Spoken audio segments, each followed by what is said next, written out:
शेरे पंजाब महाराजा रणजीत सिंह जी का जन्म नवंबर 1780 ईस्वी ਨੂੰ ਗੁਜਰਾਂਵਾਲਾ ਵਿਖੇ ਹੋਇਆ। ਆਪ ਜੀ ਦੇ ਪਿਤਾ ਜੀ ਦਾ ਨਾਂ ਸਰਦਾਰ ਮਹਾਂ ਸਿੰਘ ਜੀ ਅਤੇ ਮਾਤਾ ਜੀ ਦਾ ਨਾਂ ਸਰਦਾਰਨੀ ਰਾਜ ਕੌਰ ਜੀ ਸੀ। महाराजा रणजीत सिंह जी शुक्र चकिया रियासत के मुखी सन ते आप जी ने अपनी छोटी जिही उम्र विच 1799 ईस्वी विच लाहौर ते कब्जा कर महाराजा की पदवी प्राप्त की। आप जी ऐसे प्रतापी राजा होए हन जिन्हां दा राज सतलुज तो पिशावर अते तिब्बत की हद तो सिंध तक कायम होया। जदों महाराजा रणजीत सिंह जी का जन्म होया उस वेले आप जी के पिता सरदार महा सिंह जी सैद नगर नूं जितण लई मोर्चाबंदी कर रहे सन ते जंग जितण मगरों जदों महा सिंह जी वापस आए तां उन्हां ने खुशी विच अपने नव जम्मे बच्चे का नां रणजीत सिंह रखिया, जिस दा भाव है युद्ध जितण वाला। सरदार महा सिंह जी अपने पुरखियां सरदार बुद्ध सिंह जी, सरदार नौद सिंह जी ते सरदार चढ़त सिंह जी वांग ही बड़े दलेर सन। महा सिंह जी ने गुजरांवाला विखे ही गढ़ी महा सिंह नां दा एक किला तैयार करवाया ते अपने साथियों की मदद नाल कई इलाकों ते अपना अधिकार भी जमा लिया ते अगे चल के महा सिंह जी के सपुत्र रणजीत सिंह जी ने भी अपने वडेरियां की शान कायम रखी। जदों बालक रणजीत सिंह 5 साल के होए तो उन्होंने धर्म, भाषा अते गणित की विद्या लई भाग सिंह जी की धर्मशाला विच भेजिया गया। इस दे नाल ही समय के हालात मुताबक आप जी नूं घोड़ सवारी, तलवारबाजी, तीर अंदाजी आदि की सिखलाई भी दिती गई, जिन्हां विच बहुत छेती ही आप जी ने चंगी मुहारत हासिल कर लई।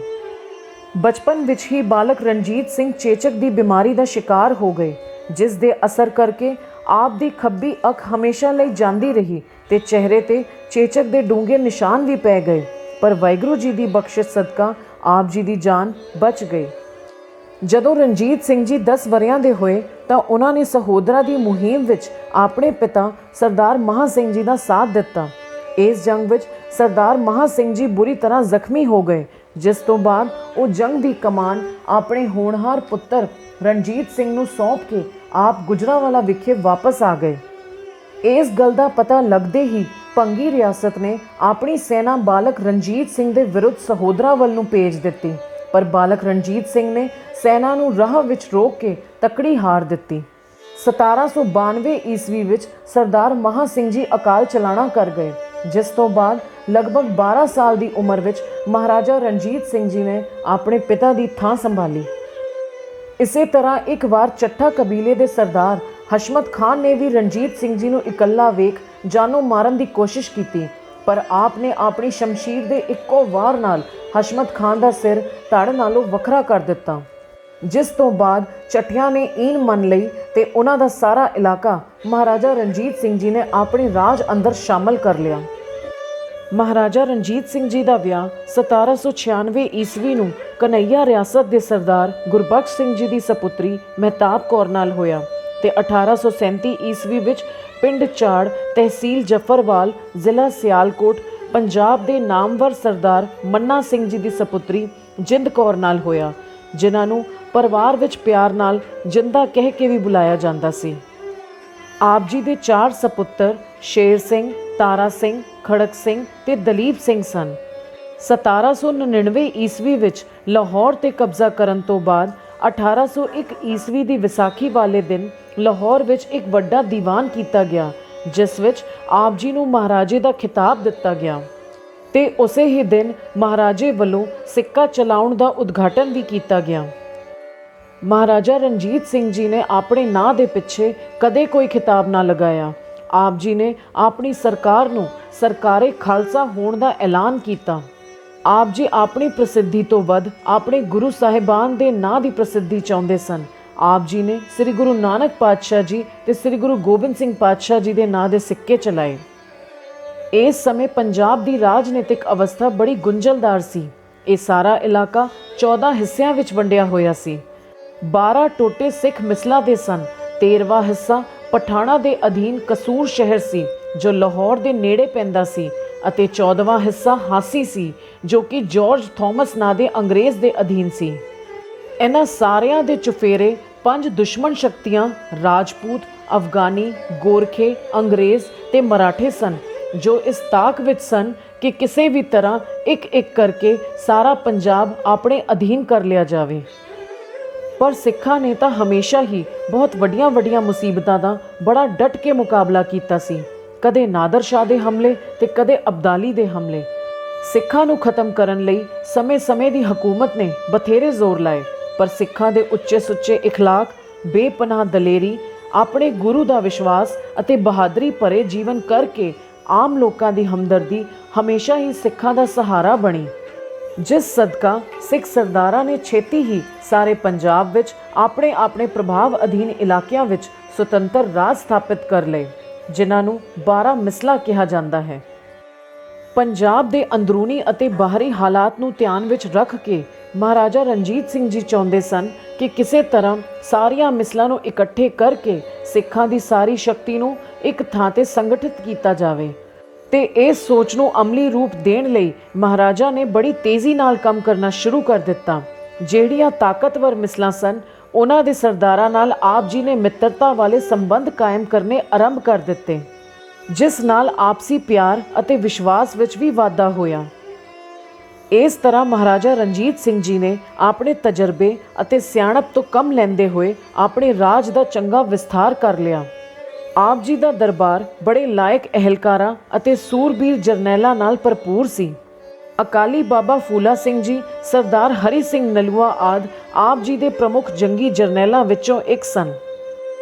ਇਸ ਵੇਲੇ ਅਫਗਾਨਿਸਤਾਨ ਦਾ ਹਾਕਮ ਸ਼ਾਹ ਜ਼ਮਾਨ ਸੀ, ਜਿਸ ਨੇ 1798 ਈਸਵੀ ਵਿੱਚ ਲਾਹੌਰ ਉੱਤੇ ਕਬਜ਼ਾ ਕਰ ਲਿਆ ਸੀ। ਸ਼ਾਹ ਜ਼ਮਾਨ ਅਬਦਾਲੀ ਦਾ ਪੋਤਰਾ ਸੀ। ਉਸ ਨੇ ਅੰਮ੍ਰਿਤਸਰ ਵੱਲ ਆਪਣੀ ਸੈਨਾ ਤੋਰ ਦਿੱਤੀ, ਜਿਸ ਨੂੰ ਅੱਗੋਂ ਮਹਾਬਲੀ ਰਾਜਾ ਰਣਜੀਤ ਸਿੰਘ ਜੀ ਨੇ ਹਾਰ ਦਾ ਮੂੰਹ ਵਿਖਾਇਆ। ਇਸ ਹਾਰ ਤੋਂ ਬਾਅਦ ਅਫਗਾਨੀ ਸੈਨਾ ਲਾਹੌਰ ਵੱਲ ਵਾਪਸ ਮੁੜ ਗਈ, ਪਰ ਕੁਝ ਸਮੇਂ ਬਾਅਦ ਹੀ ਮਹਾਰਾਜਾ ਰਣਜੀਤ ਸਿੰਘ ਜੀ ਨੇ ਆਪਣੇ ਕੁਝ ਚੋਣਵੇਂ ਜਰਨੈਲ ਲੈ ਕੇ ਲਾਹੌਰ ਦੇ ਕਿਲੇ ਤੇ ਚੜ੍ਹਾਈ ਕਰ ਦਿੱਤੀ, ਜਿਸ ਤੋਂ ਬਾਅਦ ਬਹੁਤ ਸਾਰੇ ਅਫਗਾਨੀ ਸਿਪਾਹੀ ਮਾਰੇ ਗਏ ਤੇ ਸ਼ਾਹ ਜ਼ਮਾਨ ਨੂੰ ਛੇਤੀ ਹੀ ਮੁੜ ਕਾਬਲ ਜਾਣਾ ਪਿਆ।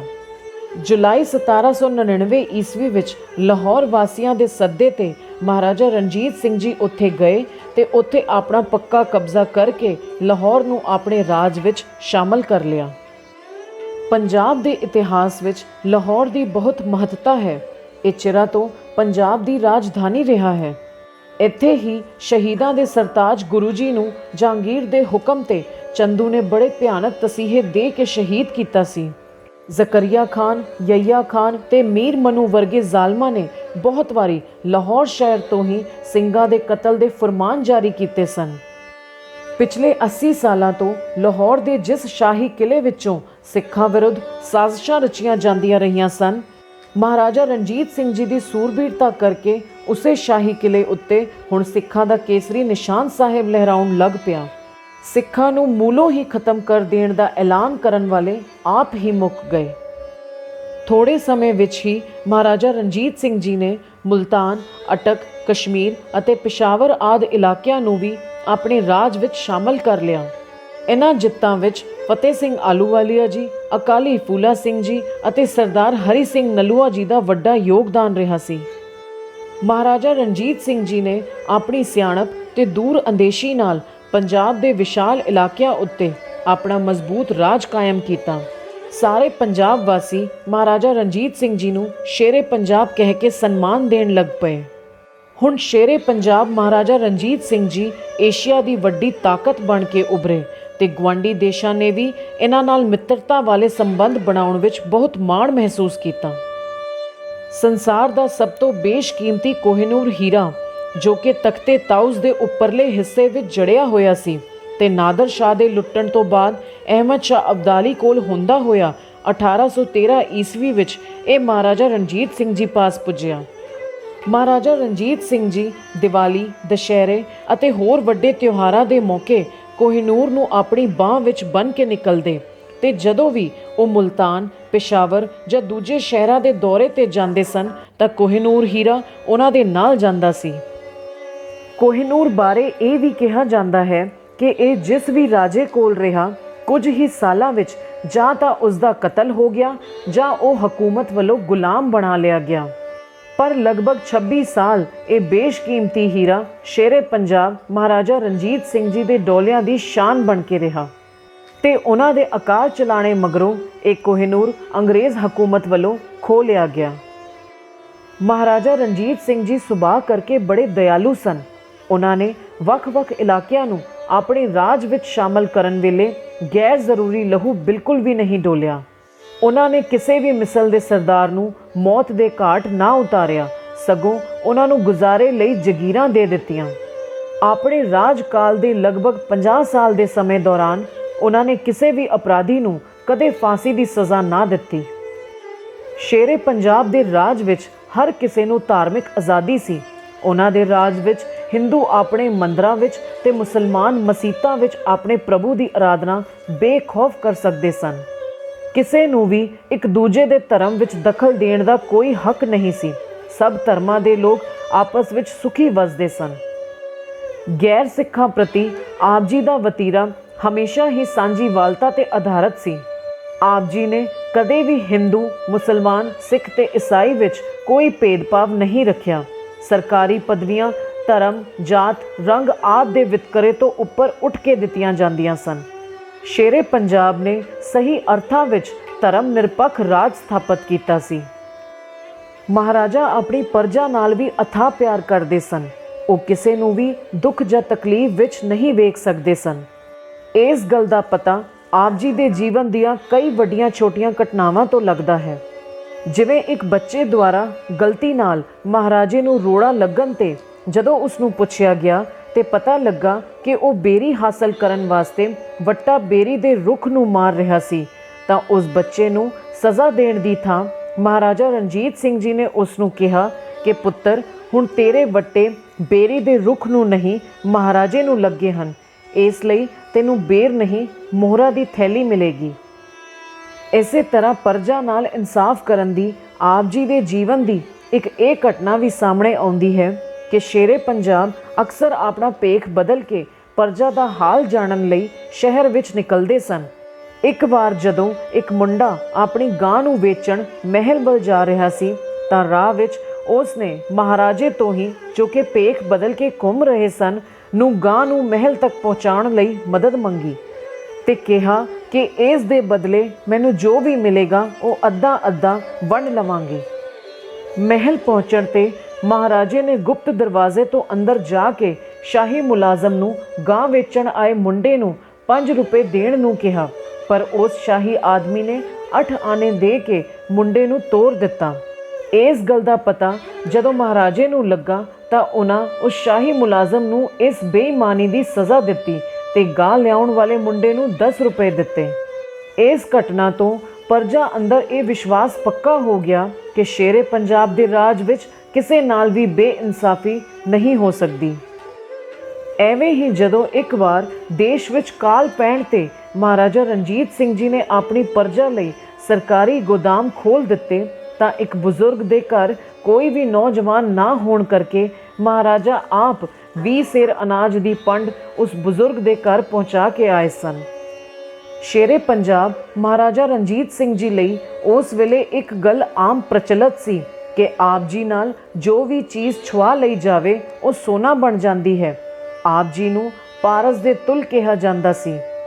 ਇਸੇ ਕਰਕੇ ਜਦੋਂ ਇੱਕ ਗਰੀਬ ਬੁੱਢੜੀ ਮਾਈ ਆਪਣਾ ਲੋਹੇ ਦਾ ਤਵਾ ਆਪ ਜੀ ਨਾਲ ਛੁਆਉਣ ਲੱਗੀ ਤਾਂ ਤਵੇ ਦੀ ਕਾਲਖ ਆਪ ਜੀ ਦੇ ਚੋਲੇ ਤੇ ਲੱਗ ਗਈ, ਪਰ ਇਸ ਗੱਲ ਦਾ ਬੁਰਾ ਮਨਾਉਣ ਦੀ ਥਾਂ ਆਪ ਜੀ ਨੇ ਉਸ ਗਰੀਬ ਮਾਈ ਨੂੰ ਤਵੇ ਦੇ ਤੋਲ ਬਰਾਬਰ ਸੋਨਾ ਦੇ ਦਿੱਤਾ। ਸ਼ੇਰੇ ਪੰਜਾਬ ਦੇ ਦਿਲ ਵਿੱਚ ਦੂਜੇ ਧਰਮ ਗ੍ਰੰਥਾਂ ਜਾਂ ਪੁਸਤਕਾਂ ਲਈ ਵੀ ਉਨਾ ਹੀ ਆਦਰ ਸੀ ਜਿੰਨਾ ਉਹ ਆਪਣੇ ਧਾਰਮਿਕ ਗ੍ਰੰਥ ਦਾ ਕਰਦੇ ਸਨ। ਇੱਕ ਵਾਰ ਇੱਕ ਮੁਸਲਮਾਨ ਲਿਖਾਰੀ ਨੇ ਆਪਣੀ ਕਈ ਸਾਲਾਂ ਦੀ ਮਿਹਨਤ ਨਾਲ ਕੁਰਾਨ ਸ਼ਰੀਫ ਲਿਖਿਆ, ਪਰ ਉਹ ਅੰਦਰੋਂ ਇਹ ਸੋਚਦਾ ਹੋਇਆ ਬੜਾ ਉਦਾਸ ਸੀ ਕਿ ਜੇ ਪੰਜਾਬ ਦਾ ਰਾਜਾ ਕੋਈ ਮੁਸਲਮਾਨ ਹੁੰਦਾ ਤਾਂ ਉਸ ਦੀ ਲਿਖੀ ਹੋਈ ਕੁਰਾਨ ਸ਼ਰੀਫ ਖਰੀਦ ਕੇ ਉਸ ਦੀ ਮਿਹਨਤ ਦਾ ਪੂਰਾ ਮੁੱਲ ਪਾਉਂਦਾ। ਜਦੋਂ ਉਸ ਲਿਖਾਰੀ ਦੀ ਇਸ ਸੋਚ ਬਾਰੇ ਮਹਾਰਾਜਾ ਰਣਜੀਤ ਸਿੰਘ ਜੀ ਨੂੰ ਪਤਾ ਲੱਗਾ ਤਾਂ ਉਹਨਾਂ ਨੂੰ ਬਹੁਤ ਦੁੱਖ ਹੋਇਆ, ਜਿਸ ਤੋਂ ਬਾਅਦ ਮਹਾਰਾਜਾ ਨੇ ਉਸ ਮੁਸਲਮਾਨ ਲਿਖਾਰੀ ਨੂੰ ਕੁਰਾਨ ਸ਼ਰੀਫ ਦੇ ਦਰਸ਼ਨ ਕਰਾਉਣ ਬਾਰੇ ਕਿਹਾ। ਕੁਰਾਨ ਸ਼ਰੀਫ ਦੇ ਦਰਸ਼ਨ ਕਰਨ ਤੋਂ ਬਾਅਦ ਸ਼ੇਰੇ ਪੰਜਾਬ ਨੇ ਉਸ ਵੇਲੇ ਉਸ ਲਿਖਾਰੀ ਨੂੰ 10,000 ਰੁਪਏ ਨਗਦ ਅਤੇ ਸਾਲਾਨਾ ਜਗੀਰ ਭੇਟ ਕਰਕੇ ਉਹ ਕੁਰਾਨ ਸ਼ਰੀਫ ਲੈ ਲਿੱਤੀ। ਜਿਸ ਤੋਂ ਬਾਅਦ ਉਹ ਬਹੁਤ ਖੁਸ਼ ਹੋਇਆ ਤੇ ਮਹਾਰਾਜੇ ਨੂੰ ਬਹੁਤ ਅਸੀਸਾਂ ਦਿੱਤੀਆਂ। ਮਹਾਰਾਜਾ ਰਣਜੀਤ ਸਿੰਘ ਜੀ ਨੇ ਉਹ ਕੁਰਾਨ ਸ਼ਰੀਫ ਆਪਣੇ ਵਜ਼ੀਰ ਜੋ ਕਿ ਇੱਕ ਮੁਸਲਮਾਨ ਸਨ ਫਕੀਰ ਅਜੀਜ਼ੁਦੀਨ ਨੂੰ ਦੇ ਦਿੱਤੀ। ਇਹ ਕੁਰਾਨ ਸ਼ਰੀਫ ਅਜੇ ਵੀ ਪਾਕਿਸਤਾਨ ਵਿੱਚ ਇਹਨਾਂ ਦੇ ਖਾਨਦਾਨ ਪਾਸ ਮੌਜੂਦ ਹੈ। ਮਹਾਰਾਜਾ ਰਣਜੀਤ ਸਿੰਘ ਜੀ ਇੱਕ ਚੰਗੇ ਮਹਾਰਾਜਾ ਹੋਣ ਦੇ ਨਾਲ ਆਪਣੇ ਗੁਰੂ ਦੇ ਪਿਆਰ ਵਿੱਚ ਭਿੱਜੇ ਹੋਏ ਗੁਰਸਿੱਖ ਵੀ ਸਨ। ਆਪ ਜੀ ਨੇਮ ਨਾਲ ਹਰ ਰੋਜ਼ ਸ੍ਰੀ ਗੁਰੂ ਗ੍ਰੰਥ ਸਾਹਿਬ ਜੀ ਦੇ ਦਰਸ਼ਨ ਕਰਦੇ ਅਤੇ ਪਾਠ ਸੁਣਦੇ। ਆਪ ਜੀ ਨੇ ਕਿੱਥੇ ਵੀ ਕੂਚ ਕਰਨਾ ਹੁੰਦਾ ਤਾਂ ਸਭ ਤੋਂ ਪਹਿਲਾਂ ਸ੍ਰੀ ਗੁਰੂ ਗ੍ਰੰਥ ਸਾਹਿਬ ਜੀ ਅੱਗੇ ਅਰਦਾਸਾ ਸੋਧ ਕੇ ਹੁਕਮਨਾਮਾ ਸਰਵਣ ਕਰਕੇ ਹੀ ਅੱਗੇ ਕਦਮ ਪੁੱਟਦੇ। ਕਿਸੇ ਵੀ ਮਹੱਤਵਪੂਰਨ ਜਿੱਤ ਪਿੱਛੋਂ ਸੱਚਖੰਡ ਸ੍ਰੀ ਦਰਬਾਰ ਸਾਹਿਬ ਅੰਮ੍ਰਿਤਸਰ ਵਿੱਚ ਜਾ ਕੇ ਗੁਰੂ ਮਹਾਰਾਜ ਦਾ ਸ਼ੁਕਰਾਨਾ ਕਰਕੇ ਮੱਥਾ ਟੇਕਦੇ। ਮਹਾਰਾਜਾ ਰਣਜੀਤ ਸਿੰਘ ਜੀ ਆਪਣੇ ਆਪ ਨੂੰ ਦਸ਼ਮੇਸ਼ ਪਿਤਾ ਜੀ ਦਾ ਨਗਾੜਾ ਰਣਜੀਤ ਨਗਾੜਾ ਕਿਹਾ ਕਰਦੇ ਸਨ। ਸੂਰਬੀਰਤਾ ਦੇ ਨਾਲ ਮਹਾਰਾਜਾ ਰਣਜੀਤ ਸਿੰਘ ਜੀ ਦੀ ਉਦਾਰਤਾ ਵੀ ਪ੍ਰਸਿੱਧ ਸੀ। ਆਪ ਜੀ ਨੇ ਗੁਰਦੁਆਰੇ, ਮੰਦਰ, ਧਰਮਸ਼ਾਲਾ ਆਦਿ ਦੇ ਨਾਂ ਬਿਨਾਂ ਕਿਸੇ ਵਿਤਕਰੇ ਦੇ ਜਗੀਰਾਂ ਲਾ ਦਿੱਤੀਆਂ ਸਨ। ਜਗੀਰਾਂ ਤੇ ਇਨਾਮਾਂ ਤੋਂ ਵੱਖ ਆਪ ਜੀ ਲੱਖਾਂ ਰੁਪਈਆ ਦਾਨ ਵਿੱਚ ਖਰਚ ਕਰ ਦਿੰਦੇ ਸਨ। 1803 ਈਸਵੀ ਵਿੱਚ ਸ੍ਰੀ ਅੰਮ੍ਰਿਤਸਰ ਸਾਹਿਬ ਨੂੰ ਭੰਗੀ ਮਿਸਲ ਤੋਂ ਲੈ ਕੇ ਸਰਕਾਰੀ ਖਾਲਸਾ ਦਾ ਹਿੱਸਾ ਬਣਾਉਣ ਤੇ ਮਹਾਰਾਜਾ ਰਣਜੀਤ ਸਿੰਘ ਜੀ ਬਹੁਤ ਖੁਸ਼ ਸਨ। ਆਪ ਜੀ ਨੇ ਸ੍ਰੀ ਅੰਮ੍ਰਿਤਸਰ ਸਾਹਿਬ ਦੀ ਧਰਤੀ ਨੂੰ ਸੀਸ ਝੁਕਾਇਆ ਤੇ ਨੰਗੇ ਪੈਰੀ ਪੈਦਲ ਚੱਲ ਕੇ ਸੱਚਖੰਡ ਸ੍ਰੀ ਦਰਬਾਰ ਸਾਹਿਬ ਦਰਸ਼ਨਾਂ ਲਈ ਗਏ ਤੇ ਅਕਾਲ ਪੁਰਖ ਦਾ ਸ਼ੁਕਰਾਨਾ ਕੀਤਾ। ਆਪਣੇ ਵਿਸ਼ਵਾਸੀ ਸਿੱਖ ਭਾਈ ਲਹਿਣਾ ਸਿੰਘ ਮਜੀਠੀਆ ਜੋ ਕਿ ਅੰਗਰੇਜ਼ੀ ਅਖਬਾਰ ਟ੍ਰਿਬਿਊਨ ਦੇ ਫਾਊਂਡਰ ਸਰਦਾਰ ਦਿਆਲ ਸਿੰਘ ਮਜੀਠੀਆ ਦੇ ਪਿਤਾ ਜੀ ਸਨ ਨੂੰ ਸੱਚਖੰਡ ਸ੍ਰੀ ਦਰਬਾਰ ਸਾਹਿਬ ਦੀ ਸਮੁੱਚੀ ਦੇਖਭਾਲ ਦਾ ਇੰਚਾਰਜ ਬਣਾਇਆ। ਦਰਬਾਰ ਸਾਹਿਬ ਦੀ ਨਿਤ ਕਿਰਿਆ ਨੂੰ ਸੁਚਾਰੂ ਰੂਪ ਵਿੱਚ ਚਲਾਉਣ ਲਈ ਗਿਆਨੀ ਸੂਰਤ ਸਿੰਘ ਚਨੋਟ ਚੰਗ ਵਾਲਿਆਂ ਨੂੰ ਮੈਨੇਜਰ ਬਣਾ 500-600 ਕਰਮਚਾਰੀ ਨਿਯੁਕਤ ਕੀਤੇ। ਚੁੰਗੀ ਦਾ ਕੁਝ ਹਿੱਸਾ ਦਰਬਾਰ ਸਾਹਿਬ ਦੀ ਮੁਨਾਸਿਬ ਆਮਦਨੀ ਲਈ ਆਪ ਜੀ ਨੇ ਨਿਸ਼ਚਿਤ ਕਰ ਦਿੱਤਾ। ਇਸ ਤੋਂ ਇਲਾਵਾ 1 ਲੱਖ ਰੁਪਏ ਪ੍ਰਤੀ ਮਹੀਨੇ ਦੀ ਕਮਾਈ ਦੇਣ ਜੋਗੀ ਜਗੀਰ ਸੱਚਖੰਡ ਸ੍ਰੀ ਦਰਬਾਰ ਸਾਹਿਬ ਦੇ ਨਾਂ ਲਵਾ ਦਿੱਤੀ ਤਾਂ ਕਿ ਉੱਥੇ ਦਾ ਪ੍ਰਬੰਧ ਹਮੇਸ਼ਾ ਨਿਰਵਿਘਨ ਚੱਲਦਾ ਰਹੇ। ਵਾਹਿਗੁਰੂ ਜੀ ਦੀ ਮਿਹਰ ਸਦਕਾ ਆਪ ਜੀ ਨੇ ਹੋਰ ਵੀ ਬਹੁਤ ਸਾਰੇ ਗੁਰੂ ਧਾਮਾਂ ਦੀ ਵੱਧ ਚੜ੍ਹ ਕੇ ਸੇਵਾ ਕਰਵਾਈ। ਇੱਕ ਸਿੱਖ ਹੋਣ ਦੇ ਨਾਤੇ ਉਹਨਾਂ ਦੇ ਦਿਲ ਵਿੱਚ ਆਪਣੇ ਪਾਵਨ ਗੁਰੂ ਧਾਮਾਂ ਪ੍ਰਤੀ ਬੇਪਨਾਹ ਸ਼ਰਧਾ ਤੇ ਸਤਿਕਾਰ ਹੋਣਾ ਲਾਜ਼ਮੀ ਸੀ, ਪਰ ਇੱਕ ਮਹਾਰਾਜਾ ਹੋਣ ਦੇ ਨਾਤੇ ਉਹਨਾਂ ਨੇ ਸੱਚਖੰਡ ਸ੍ਰੀ ਦਰਬਾਰ ਸਾਹਿਬ ਨੂੰ ਅਤੇ ਹੋਰ ਵੀ ਕਈ ਗੁਰੂ ਧਾਮਾਂ ਨੂੰ ਆਪਣੀ ਜਿੰਦ ਜਾਨ ਨਾਲੋਂ ਵੀ ਵੱਧ ਪਿਆਰਿਆ ਤੇ ਸਵਾਰਿਆ। ਸ਼ੇਰੇ ਪੰਜਾਬ ਜਦ ਵੀ ਦਰਬਾਰ ਸਾਹਿਬ ਦੇ ਦਰਸ਼ਨਾਂ ਲਈ ਆਉਂਦੇ ਆਪਣੇ ਮਹਾਰਾਜਾ ਹੋਣ ਦੀ ਭਾਵਨਾ ਨੂੰ ਪਰੇ ਰੱਖ ਕੇ ਆਉਂਦੇ। ਕੋਈ ਵੀ ਛਤਰ ਜਾਂ ਵੱਖਰਾ ਸਿੰਘਾਸਨ ਨਾ ਹੁੰਦਾ ਉਹਨਾਂ ਲਈ। ਉਹ ਕਦੇ ਵੀ ਮੱਥਾ ਟੇਕਣ ਉਪਰੰਤ ਦਰਬਾਰ ਸਾਹਿਬ ਵੱਲ ਪਿੱਠ ਕਰਕੇ ਨਹੀਂ ਮੁੜਦੇ ਸਨ। ਇੱਥੋਂ ਤੱਕ ਕਿ ਉਹ ਜਿੱਥੇ ਵੀ ਆਪਣੀ ਕੁਰਸੀ ਤੇ ਬੈਠਦੇ ਉਹਦਾ ਮੂੰਹ ਹਰ ਹਾਲਤ ਵਿੱਚ ਦਰਬਾਰ ਸਾਹਿਬ ਵੱਲ ਨੂੰ ਹੀ ਹੁੰਦਾ, ਭਾਵੇਂ ਉਹ ਲਾਹੌਰ ਹੀ ਕਿਉਂ ਨਾ ਬੈਠੇ ਹੋਣ। ਮਹਾਰਾਜਾ ਰਣਜੀਤ ਸਿੰਘ ਜੀ ਨੇ ਦਰਬਾਰ ਸਾਹਿਬ ਦੀ ਪਰਿਕਰਮਾ ਵਿੱਚ ਆਪਣਾ ਇੱਕ ਛੋਟਾ ਬੂੰਗਾ ਬਣਵਾਇਆ ਸੀ। ਉਹ ਜਦ ਵੀ ਉੱਥੇ ਠਹਿਰਦੇ ਕਦੇ ਵੀ ਪਲੰਗ ਤੇ ਨਾ ਸੌਂਦੇ। ਉਹਨਾਂ ਦਾ ਬਿਸਤਰਾ ਹਮੇਸ਼ਾ ਫਰਸ਼ ਤੇ ਲੱਗਦਾ। ਆਪ ਜੀ ਨੇ ਸ੍ਰੀ ਅੰਮ੍ਰਿਤਸਰ ਸਾਹਿਬ ਵਿੱਚ ਸ੍ਰੀ ਗੁਰੂ ਰਾਮਦਾਸ ਪਾਤਸ਼ਾਹ ਜੀ ਦੇ ਨਾਂ ਤੇ ਇੱਕ ਖੂਬਸੂਰਤ ਬਾਗ ਵੀ ਲਗਵਾਇਆ, ਜਿਸ ਨੂੰ 2001 ਈਸਵੀ ਵਿੱਚ ਪੰਜਾਬ ਸਰਕਾਰ ਨੇ ਮੁੜ ਨਵਿਆਉਣ ਦਾ ਕਾਰਜ ਕਰਵਾਇਆ ਸੀ। ਮਹਾਰਾਜਾ ਜਿੱਥੇ ਵੀ ਰਹਿੰਦੇ ਉਹਨਾਂ ਦੇ ਦਿਲੋਂ ਦਿਮਾਗ ਵਿੱਚ ਸੱਚਖੰਡ ਸ੍ਰੀ ਦਰਬਾਰ ਸਾਹਿਬ ਪ੍ਰਤੀ ਅਥਾਹ ਸਤਿਕਾਰ, ਸ਼ਰਧਾ ਤੇ ਪਿਆਰ ਹਮੇਸ਼ਾ ਪ੍ਰਬਲ ਹੀ ਰਹਿੰਦਾ। ਆਪਣੇ ਪੋਤਰੇ ਕੰਵਰ ਨੌ ਨਿਹਾਲ ਸਿੰਘ ਦੇ ਵਿਆਹ ਦਾ ਹੀਰੇ ਮੋਤੀਆਂ ਨਾਲ ਜੜਿਤ 9 ਲੱਖਾਂ ਸਿਹਰਾ ਜਦੋਂ ਮਹਾਰਾਜਾ ਰਣਜੀਤ ਸਿੰਘ ਜੀ ਨੇ ਵੇਖਿਆ ਤੇ ਕਿਹਾ, ਇਹ ਸਿਹਰਾ ਬਹੁਤ ਹੀ ਸੋਹਣਾ ਹੈ ਤੇ ਮੇਰਾ ਇਹ ਪ੍ਰਣ ਹੈ ਕਿ ਜਿਹੜੀ ਚੀਜ਼ ਮੈਨੂੰ ਚੰਗੀ ਲੱਗੇਗੀ ਉਹ ਸੱਚਖੰਡ ਸ੍ਰੀ ਦਰਬਾਰ ਸਾਹਿਬ ਵਿੱਚ ਭੇਟਾ ਕੀਤੀ ਜਾਵੇਗੀ। ਜਿਸ ਤੋਂ ਬਾਅਦ ਇਹ ਕੀਮਤੀ ਸਿਹਰਾ ਆਪ ਜੀ ਨੇ ਦਰਬਾਰ ਸਾਹਿਬ ਵਿੱਚ ਭਿਜਵਾ ਦਿੱਤਾ ਸੀ। ਇਸ ਤੋਂ ਇਲਾਵਾ ਇੱਕ ਬੇਸ਼ਕੀਮਤੀ ਹੀਰਿਆਂ ਜੜਿਤ ਚਾਨਣੀ ਜੋ ਕਿ ਨਿਜ਼ਾਮ ਹੈਦਰਾਬਾਦ ਨੇ ਮਹਾਰਾਜੇ ਨੂੰ ਤੋਹਫੇ ਦੇ ਰੂਪ ਵਿੱਚ ਭੇਟ ਕੀਤੀ ਸੀ ਤੇ ਇੱਕ ਅਨੁਮਾਨ ਅਨੁਸਾਰ ਉਸ ਵੇਲੇ ਇਸ ਚਾਨਣੀ ਦੀ ਕੀਮਤ 80 ਲੱਖ ਰੁਪਏ ਸੀ, ਉਹ ਵੀ ਮਹਾਰਾਜੇ ਨੇ ਸੱਚਖੰਡ ਸ੍ਰੀ ਦਰਬਾਰ ਸਾਹਿਬ ਅੰਮ੍ਰਿਤਸਰ ਵਿਖੇ ਭਿਜਵਾ ਦਿੱਤੀ ਸੀ। ਪਰ ਜੂਨ 1984 ਈਸਵੀ ਵਿੱਚ ਦਰਬਾਰ ਸਾਹਿਬ ਉੱਤੇ ਹੋਏ ਖੂਨੀ ਹਮਲੇ ਦੌਰਾਨ ਇਹ ਬਹੁਮੁੱਲੀ ਚਾਨਣੀ ਸੜ ਕੇ ਸੁਆਹ ਹੋ ਗਈ। ਮਹਾਰਾਜਾ ਰਣਜੀਤ ਸਿੰਘ ਜੀ ਪਾਸ ਜੋ ਵੀ ਕੀਮਤੀ ਵਸਤੂ ਆਉਂਦੀ ਜਾਂ ਮਹਿਲ ਦੇ ਵਸਨੀਕਾਂ ਵੱਲੋਂ ਬਣਵਾਈ ਜਾਂਦੀ ਤਾਂ ਉਹ ਉਸ ਨੂੰ ਵੇਖਣ ਉਪਰੰਤ ਤੁਰੰਤ ਇਹ ਫੈਸਲਾ ਕਰ ਲੈਂਦੇ ਕਿ ਇਹ ਚੀਜ਼ ਉਹਨਾਂ ਦੇ ਮਹਿਲ ਵਿੱਚ ਵਰਤੀ ਜਾਵੇ ਜਾਂ ਸੱਚਖੰਡ ਸ੍ਰੀ ਦਰਬਾਰ ਸਾਹਿਬ ਵਿੱਚ। ਇਵੇਂ ਹੀ ਮਹਾਰਾਜਾ ਰਣਜੀਤ ਸਿੰਘ ਜੀ ਨੇ ਸੱਚਖੰਡ ਸ੍ਰੀ ਦਰਬਾਰ ਸਾਹਿਬ ਅੰਮ੍ਰਿਤਸਰ ਦੇ ਉੱਪਰਲੇ ਬਾਹਰਲੇ ਹਿੱਸੇ ਤੇ ਸੋਨੇ ਦੇ ਪੱਤਰੇ ਦੀ ਸੇਵਾ ਕਰਵਾਈ। ਥਲਵੇਂ ਹਿੱਸੇ ਤੇ ਖੂਬਸੂਰਤ ਸੰਗਮਰਮਰ ਲਗਵਾਇਆ ਤੇ ਉਸ ਵਿੱਚ ਕੀਮਤੀ ਪੱਥਰਾਂ ਨਾਲ ਜੜਤਕਾਰੀ ਕਰਵਾਈ। ਇਮਾਰਤ ਦੇ ਅੰਦਰ ਅਦਭੁਤ ਮੀਨਾਕਾਰੀ ਕਰਵਾਈ ਤੇ ਸੱਚਖੰਡ ਸ੍ਰੀ ਦਰਬਾਰ ਸਾਹਿਬ ਨੂੰ ਅਜਿਹਾ ਅਲੌਕਿਕ ਸਥਾਨ ਬਣਾ ਦਿੱਤਾ ਕਿ ਇਸ ਦਾ ਹੋਰ ਕੋਈ ਸਾਨੀ ਹੀ ਨਾ ਰਿਹਾ। ਸ਼ੇਰੇ ਪੰਜਾਬ ਵੱਲੋਂ ਸੋਨੇ ਦੇ ਪੱਤਰੇ ਲਗਵਾਉਣ ਕਾਰਨ ਸੱਚਖੰਡ ਸ੍ਰੀ ਹਰਿਮੰਦਰ ਸਾਹਿਬ ਨੂੰ ਗੋਲਡਨ ਟੈਂਪਲ ਜਾਂ ਸਵਰਨ ਮੰਦਰ ਦਾ ਇੱਕ ਨਵਾਂ ਨਾਮ ਮਿਲਿਆ ਜੋ ਅੱਜ ਵਿਸ਼ਵ ਭਰ ਵਿੱਚ ਜਾਣਿਆ ਜਾਂਦਾ ਹੈ। ਸ਼ੇਰੇ ਪੰਜਾਬ ਦੀ ਇੱਕ ਬੜੀ ਵੱਡੀ ਖਾਹਿਸ਼ ਸੀ ਕਿ ਉਹ ਇੱਕ ਐਸੇ ਗੁਰਸਿੱਖ ਦੇ ਦਰਸ਼ਨ ਕਰਨ ਜਿਨ੍ਹਾਂ ਨੇ ਆਪਣੀਆਂ ਅੱਖਾਂ ਨਾਲ ਸ੍ਰੀ ਗੁਰੂ ਗੋਬਿੰਦ ਸਿੰਘ ਪਾਤਸ਼ਾਹ ਜੀ ਦੇ ਪ੍ਰਤੱਖ ਦਰਸ਼ਨ ਕੀਤੇ ਹੋਣ ਤੇ ਇਸ ਲਈ ਉਹਨਾਂ ਨੇ ਬੜੀ ਤੇਜ਼ੀ ਨਾਲ ਪੂਰੇ ਪੰਜਾਬ ਵਿੱਚ ਐਸੇ ਗੁਰਸਿੱਖ ਦੀ ਭਾਲ ਆਰੰਭ ਕਰਵਾ ਦਿੱਤੀ। ਆਖਰ ਮਹਾਰਾਜੇ ਨੂੰ ਇੱਕ ਬਿਰਧ ਗੁਰਸਿੱਖ ਮਿਲ ਪਏ ਜਿਨ੍ਹਾਂ ਨੇ ਨਾ ਸਿਰਫ ਸਰਬੰਸਦਾਨੀ ਗੁਰੂ ਪਿਤਾ ਜੀ ਦੇ ਦਰਸ਼ਨ ਹੀ ਕੀਤੇ ਸਨ ਸਗੋਂ ਉਹਨਾਂ ਨੂੰ ਗੁਰੂ ਪਿਤਾ ਜੀ ਦੇ ਨਾਲ ਰਹਿਣ ਦਾ ਵੀ ਸੁਭਾਗ ਪ੍ਰਾਪਤ ਸੀ। ਉਹਨਾਂ ਬਜ਼ੁਰਗ ਨੂੰ ਮਿਲ ਕੇ ਮਹਾਰਾਜੇ ਦੀ ਖੁਸ਼ੀ ਦਾ ਤਾਂ ਠਿਕਾਣਾ ਹੀ ਨਾ ਰਿਹਾ। ਮਹਾਰਾਜੇ ਨੇ ਆਪ ਆਪਣੇ ਹੱਥੀਂ ਉਹਨਾਂ ਦੀ ਸੇਵਾ ਕੀਤੀ। ਬੜਾ ਲੰਮਾ ਸਮਾਂ ਬੈਠ ਕੇ ਉਹਨਾਂ ਪਾਸੋਂ ਕਲਗੀਧਰ ਪਾਤਸ਼ਾਹ ਜੀ ਦੀਆਂ ਗੱਲਾਂ ਸੁਣੀਆਂ। ਦਸ਼ਮੇਸ਼ ਪਿਤਾ ਜੀ ਦੀਆਂ ਗੱਲਾਂ ਸੁਣ ਇੱਕ ਪਾਸੇ ਮਹਾਰਾਜਾ ਰਣਜੀਤ ਸਿੰਘ ਜੀ ਦੇ ਦਿਲ 'ਚ ਅੰਤਾਂ ਦੀ ਖੁਸ਼ੀ ਸੀ ਤੇ ਦੂਜੇ ਪਾਸੇ ਅੱਖਾਂ ਵਿੱਚੋਂ ਦਰਦ ਦੇ ਹੰਝੂ ਕਿਰ ਰਹੇ ਸਨ। ਜਦੋਂ ਉਹਨਾਂ ਗੁਰਸਿੱਖ ਨੇ ਜਾਣ ਦੀ ਇੱਛਾ ਪ੍ਰਗਟ ਕੀਤੀ ਤਾਂ ਮਹਾਰਾਜਾ ਆਪ ਉਹਨਾਂ ਨੂੰ ਨੰਗੇ ਪੈਰੀ ਦੂਰ ਤੱਕ ਛੱਡਣ ਗਏ ਤੇ ਤਾਂ ਤੱਕ ਉੱਥੇ ਹੀ ਖੜੇ ਉਹਨਾਂ ਬਜ਼ੁਰਗ ਨੂੰ ਵੇਖਦੇ ਰਹੇ ਜਦੋਂ ਤੱਕ ਉਹ ਮਹਾਰਾਜਾ ਦੀਆਂ ਅੱਖਾਂ ਤੋਂ ਓਲੇ ਨਾ ਹੋ ਗਏ। ਇਸ ਘਟਨਾ ਤੋਂ ਸ਼ੇਰੇ ਪੰਜਾਬ ਦਾ ਆਪਣੇ ਗੁਰੂ ਪ੍ਰਤੀ ਪਿਆਰ ਤੇ ਵੈਰਾਗ ਦਾ ਸਪਸ਼ਟ ਝਲਕਾਰਾ ਪੈਂਦਾ ਹੈ।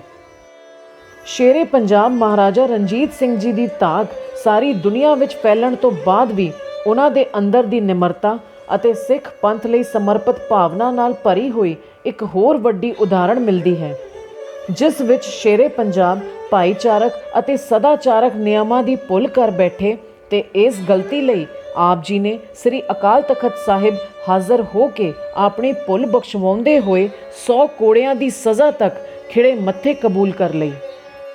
ਜਿਸ ਮਹਾਰਾਜੇ ਦੇ ਸਾਹਮਣੇ ਕਾਬਲ ਕੰਧਾਰ ਦੇ ਹਾਕਮ ਵੀ ਅੱਖ ਚੁੱਕ ਕੇ ਨਹੀਂ ਵੇਖ ਸਕਦੇ ਸਨ, ਅੱਜ ਉਹ ਆਪਣੇ ਗੁਰੂ ਦੇ ਅਥਾਹ ਪਿਆਰ ਸਤਿਕਾਰ ਤੇ ਹੁਕਮਾਂ ਦੀ ਪਾਲਣਾ ਕਰਦੇ ਹੋਏ ਹੱਥ ਜੋੜ ਤੇ ਸਿਰ ਝੁਕਾ ਕੇ ਸ੍ਰੀ ਅਕਾਲ ਤਖਤ ਸਾਹਿਬ ਦੇ ਸਾਹਮਣੇ ਖੜੇ ਸਨ। ਇਸ ਤਰ੍ਹਾਂ ਦੇ ਰਾਜੇ ਦੀ ਮਿਸਾਲ ਸਾਰੇ ਸੰਸਾਰ ਵਿੱਚ ਕਿਤੇ ਵੀ ਨਹੀਂ ਮਿਲਦੀ ਜਿਹੜਾ ਆਪਣੇ ਧਰਮ ਵਿਸ਼ਵਾਸ ਤੇ ਸਿੱਖਿਆਵਾਂ ਲਈ ਅਜਿਹੀ ਹਲੀਮੀ ਰੱਖਦਾ ਹੋਵੇ।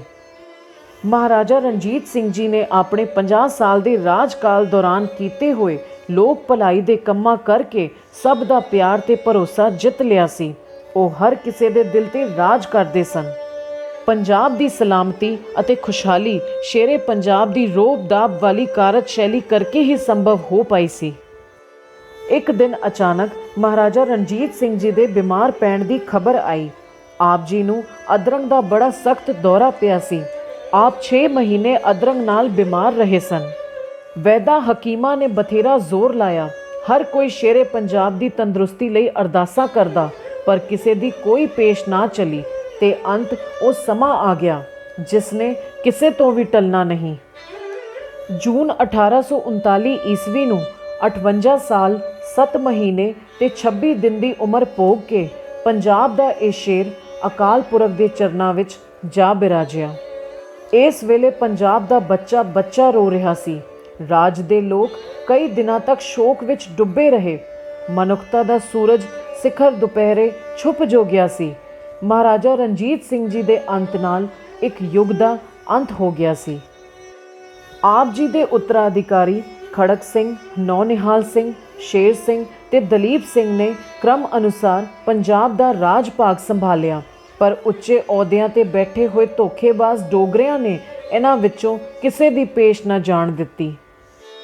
ਸਿੱਖਾਂ ਦੀਆਂ ਅਥਾਹ ਕੁਰਬਾਨੀਆਂ ਪਿੱਛੋਂ ਉਸਾਰੇ ਗਏ ਰਾਜ ਨੂੰ ਡੋਗਰਿਆਂ ਨੇ ਤਬਾਹ ਕਰਨ ਵਿੱਚ ਕੋਈ ਕਸਰ ਨਾ ਛੱਡੀ। ਸ਼ੇਰੇ ਪੰਜਾਬ ਦੇ ਜਿਉਂਦੇ ਜੀ ਤਾਂ ਕਿਸੇ ਦੀ ਹਿੰਮਤ ਵੀ ਨਹੀਂ ਸੀ ਕਿ ਉਹ ਪੰਜਾਬ ਵੱਲ ਅੱਖ ਚੁੱਕ ਕੇ ਵੀ ਵੇਖ ਲੈਂਦੇ। ਪਰ ਪੰਜਾਬ ਦੇ ਇਸ ਸ਼ੇਰ ਦੇ ਜਾਣ ਤੋਂ ਬਾਅਦ ਸਾਰੇ ਭਾਰਤ ਦੀਆਂ ਰਿਆਸਤਾਂ ਨੇ ਵੀ ਅੰਗਰੇਜ਼ਾਂ ਦੀ ਅਗਵਾਈ ਹੇਠ ਪੰਜਾਬ ਨੂੰ ਗੁਲਾਮ ਬਣਾਉਣ ਵਿੱਚ ਇੱਕ ਅਹਿਮ ਰੋਲ ਅਦਾ ਕੀਤਾ। ਵਾਹਿਗੁਰੂ ਜੀ ਕਾ ਖਾਲਸਾ, ਵਾਹਿਗੁਰੂ ਜੀ ਕੀ ਫਤਿਹ।